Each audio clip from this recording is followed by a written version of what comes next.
C'est la première fois ce soir que nous allons essayer ce genre d'interrogatoire.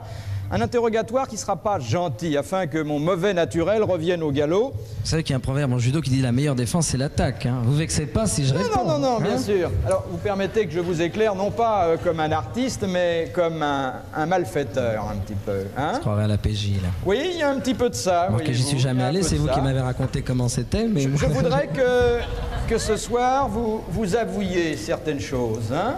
Je voudrais que vous me disiez, par exemple, si vous chantez pour divertir le public ou pour nourrir votre impresario. Remarquez, non, il n'a pas besoin de moi pour se nourrir, puis il en faudrait tellement. Mais non, je chante pour mon public et pour mes 12 frères et sœurs avec Johnny, voilà. Tonton Johnny. Vous avez dit un jour que ça vous irritait quand on vous disait que vous étiez une vedette. Mais est-ce que vous ne seriez pas plus peiné encore si on n'accolait pas ce mot à votre nom? C'est-à-dire, je préfère, dans le fond, que les gens disent c'est un artiste plutôt qu'une vedette, ça a toujours un côté un peu péjoratif. Quand vous avez imité quelqu'un de connu, on vous applaudit très fort. Est-ce que vous pensez qu'il y a une part de ces applaudissements qui revient à celui que vous avez imité?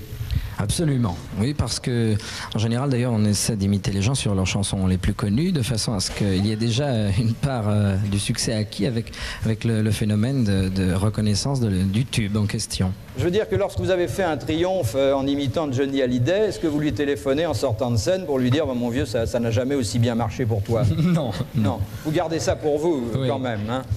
Vous avez dit en parlant de l'amour et de la séduction, plus exactement. La séduction, c'est comme la boucherie.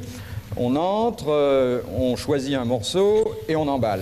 Là, Bouvard, je vous laisse le soin de prendre la responsabilité de comparer les vies humaines à de la boucherie. De toute façon, c'est une citation et je ne suis là que comme votre historiographe.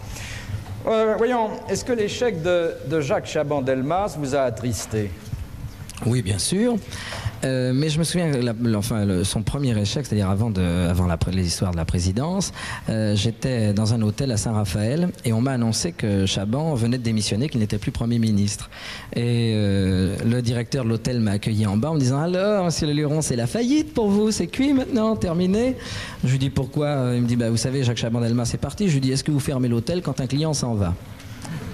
Oui, vous n'avez pas eu une pensée pour cet homme dont vous aviez ruiné la carrière politique, parce que dites-vous bien que chaque fois qu'il apparaissait à la télévision, durant cette campagne présidentielle, on se disait, tiens, voilà encore Chaban qui imite le Luron.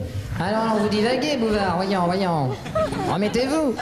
Quand vous dites bonjour à tout le monde, et je vous ai observé depuis quelques jours, vous avez la poignée de main facile, vous serrez la main de qui vous l'attend, vous embrassez qui vous embrasse. Est-ce que c'est par démagogie ou par myopie? C'est ni par démagogie ni par myopie, mais au début, dans le métier, les gens me connaissaient, et puis moi je les connaissais pas tous. Et comme je leur disais pas bonjour, des fois il y en a qui ont dit « Oh, mais le Luron, il est prétentieux, etc. » Alors maintenant, à chaque fois que j'en croise un, je dis toujours tout de suite bonjour, comme ça évitera le problème.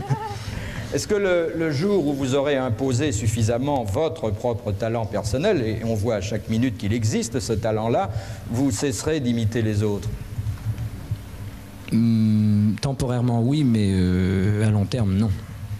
Bon, d'ailleurs, ce serait dommage de cesser d'imiter les autres. Je dois dire que vous êtes très bien tiré de ce petit questionnaire. Je ne suis pas très méchant, mais on ne peut pas être méchant avec vous. Ça me paraît difficile.